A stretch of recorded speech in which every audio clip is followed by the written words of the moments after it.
और ये लोग चुनौती देते हैं और धमकी देते हैं। मैं चुनौती देता हूं, यदि वादा है तो आके फड़िया लो आगे आने वाले चुनाव में। आलोक मेहता, तेजस्वी यादव दोनों के हाथ बने हुए हैं एक साथ, और तुमको हम औकात दिखाने दिया तो मेरा नाम, मैं जगदेव का बेटा नहीं, मैं सम्राट अशोक और कोर्ट का बेटा नहीं। तेजस्वी यादव ने अगड़ा पिछड़ा करना शुरू किया है और बिहार से इसकी शुरुआत हुई है। मंडल हमेशा कमंडल पर भारी पड़ेगा। राम के नाम पर एक बार फिर से बिहार को जीतने की तरफ है। भारतीय जनता पार्टी अपने आप को मजबूत कर रही है। दोनों का एजेंडा अलग अलग है। नमस्कार, भारत लाइव देख रहे हैं आप और ये हमारा खास शो खबरदार है। आज लालू प्रसाद यादव के ढर्रे पर चल रहे तेजस्वी यादव की कहानी बताएंगे। राष्ट्रीय जनता दल 2015 रिपीट करने जा रही है और मुख्यमंत्री नीतीश कुमार के सहयोग से भारतीय जनता पार्टी के एजेंडों में कहीं ना कहीं तेजस्वी उन्हीं को फंसाने की कोशिश कर रहे हैं। बात 2015 की है। लालू प्रसाद यादव उन दिनों राजनीति में सक्रिय थे और उसके बाद बिहार में एक चर्चा शुरू हुई और वो चर्चा थी आरक्षण की। मोहन भागवत जो संघ के तत्कालीन प्रमुख थे, उन्होंने एक बयान दिया और उन्होंने जिक्र किया कि आरक्षण की समीक्षा होनी चाहिए। और जैसे ही इस बात की जानकारी भनक लालू प्रसाद यादव को लगी, बवाल मच गया।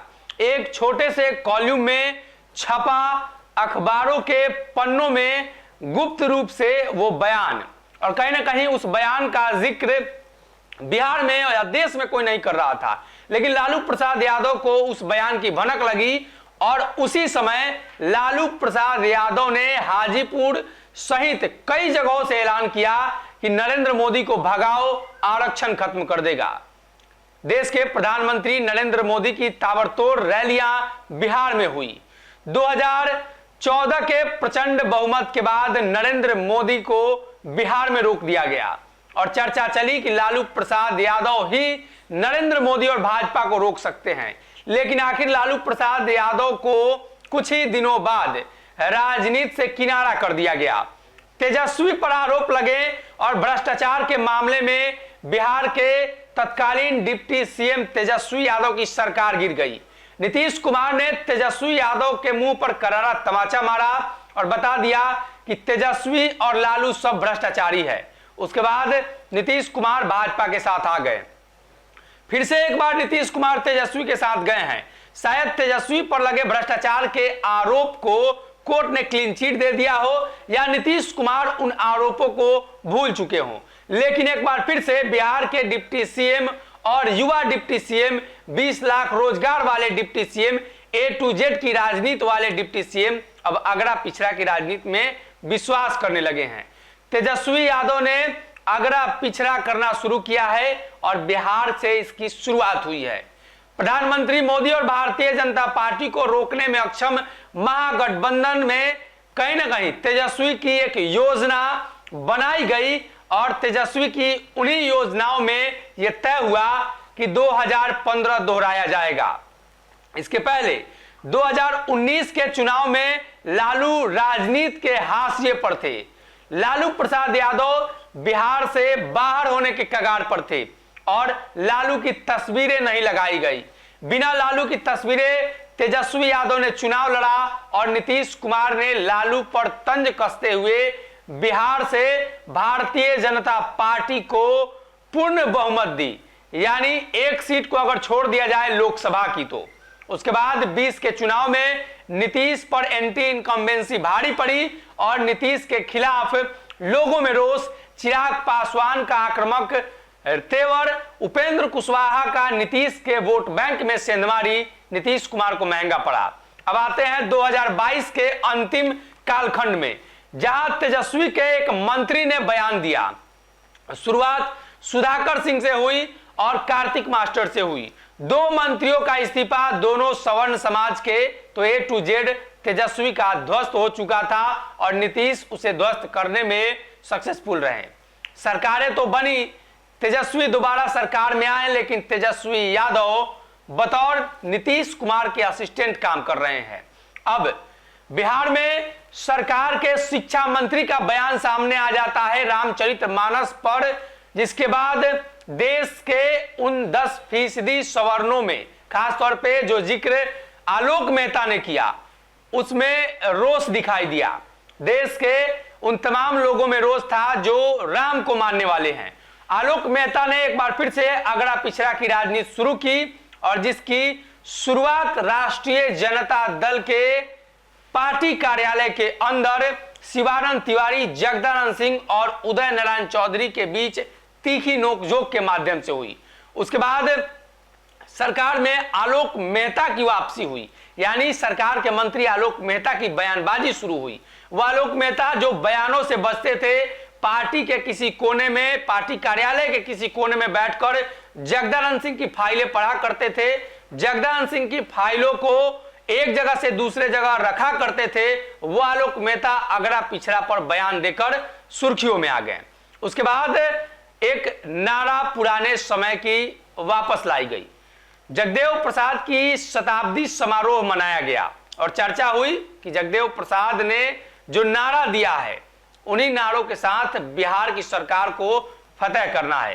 हालांकि तेजस्वी की बिहार में सरकार है, अब वो किस सरकार को फतेह करने की बात कह रहे हैं ये तो वक्त बताएगा, लेकिन बात 2024 चुनाव को लेकर है और इसी बीच सरकार का आम बजट भी आ गया, जिसमें चर्चा हुई कि आम बजट गरीब लोगों के लिए, मध्यम वर्गीयों के लिए नहीं है। तेजस्वी यादव के मंत्री की तरफ से बयान आया। उदय नारायण चौधरी ने मंडल कमंडल की बात कही और कहा कि मंडल हमेशा कमंडल पर भारी पड़ेगा, कमंडल को चलने नहीं दिया जाएगा। शिक्षा मंत्री का बयान आया और रामचरितमानस को लेकर बयान उन्होंने दिया। आलोक मेहता ने 10% लोग घंटी बजाने वाले हैं और वही लोग जो 10% घंटी बजाते थे अंग्रेजों के गुलाम थे। अब अगला बयान सेना पर हमला हुआ, मतलब साफ है कि राष्ट्रीय जनता दल अपनी 2015 वाली रणनीति के माध्यम से चल रही है। लालू प्रसाद यादव राजनीति में खात्मे के कगार पर हैं, लालू प्रसाद यादव हाशिए पर हैं और तेजस्वी यादव लगातार लालू की रणनीति पर चलकर अपनी राजनीति को बढ़ाने की कोशिश कर रहे हैं।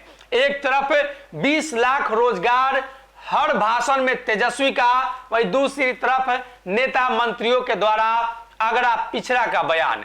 हम वो बयान सुनवाएंगे आलोक मेहता का। वो बयान अगर आप सुनेंगे तो आप कहेंगे कि आज तक राष्ट्रीय जनता दल की तरफ से या जिस भी पार्टी में आलोक मेहता रहे हैं उन्होंने ऐसा बयान नहीं दिया। पटना में एक कार्यक्रम के दौरान उन्होंने जिक्र किया और कहा कि सामने से फरियाद लो, जो लोग बिहार में और देश में पिछड़ा समाज के, अति पिछड़ा समाज के लोगों को दबाने की कोशिश कर रहे हैं, उन्हें 2024 में दिखा दिया जाएगा। मतलब देश में तेजस्वी यादव अगड़ा पिछड़ा वाली राजनीति शुरू कर चुके हैं। 2024 में दिखाने का मतलब मोदी सरकार से है और बिहार में अगड़ा पिछड़ा कर उन 10% वोट बैंक को छोड़कर सभी वोट बैंक को एक साथ करने की कवायद है तेजस्वी की। साफ तौर पे समझे तो तेजस्वी यादव युवा चेहरा, युवाओं की बात और 10 लाख रोजगार, 10 लाख नौकरी की बात करते हैं, लेकिन वही दूसरी तरफ उनके मंत्री के इस बयान से यह स्पष्ट हो चुका है कि अगड़ा पिछड़ा सिर्फ चुनावी जुमला है। जहां तेजस्वी यादव नीतीश के लिए यह चुनावी जुमला अपने मंत्रियों से दिलवा रहे हैं। एक तरफ जहां तेजस्वी के प्रदेश अध्यक्ष सवर्ण समाज से आते हैं, वहीं दूसरी तरफ राष्ट्रीय उपाध्यक्ष सवर्ण समाज से आते हैं। राज्यसभा में प्रतिनिधित्व कर रहे जो लोग हैं और खास तौर पर राष्ट्रीय जनता दल का पक्ष मुखरता से उठाते हैं, वो भी सवर्ण समाज से है। मतलब बिहार की जनता को अब यह समझ लेना चाहिए कि तेजस्वी यादव जो अगड़ा पिछड़ा कर रहे हैं ये सिर्फ चुनावी जुमला है। आलोक मेहता के बयानों ने शायद उन अति पिछड़ा समाज के लोगों के खून में गर्मी पैदा कर दी जो आलोक मेहता ने बयान दिया। लेकिन उन्हें यह समझना चाहिए कि बिहार में जो राजनीति तेजस्वी चला रहे हैं वो सही है। बिहार में तेजस्वी जो राजनीति नीतीश के लिए कर रहे हैं वो सही नहीं है। युवाओं को 20 लाख रोजगार की बात और साथ ही बिहार में युवाओं को आगे बढ़ाने की बात तेजस्वी की सकारात्मक पहल है। वही दूसरी तरफ नीतीश के लिए बन रही योजनाओं में एक खतरनाक बू आ रही है, वही दूसरी तरफ भारतीय जनता पार्टी भी इन एजेंडों से पीछे नहीं है। भाजपा राम के नाम पर एक बार फिर से बिहार को जीतने की तरफ है। भारतीय जनता पार्टी अपने आप को मजबूत कर रही है। दरभंगा और अन्य क्षेत्रों से भाजपा अपनी बैठक बुलाकर यह स्पष्ट करना चाहती है कि किन क्षेत्रों में राम के नाम पर वोट को बटोरा जा सकता है। खास तौर पे उत्तर बिहार में मां सीता का जन्मस्थली हो या नेपाल से जा रहे अयोध्या वाला पत्थर हो, सब कुछ स्पष्ट करता है कि आने वाले दिनों में भाजपा राजनीति को किस तरफ ले जाना चाहती है और राजद किस तरफ। मतलब दोनों का एजेंडा अलग अलग है, दोनों अपने एजेंडों पर काम कर रही है। और एक बार फिर से 2014 प्रधानमंत्री 24 में दोहरा देंगे और 2015 राष्ट्रीय जनता दल 25 में दोहराने की तैयारी में है।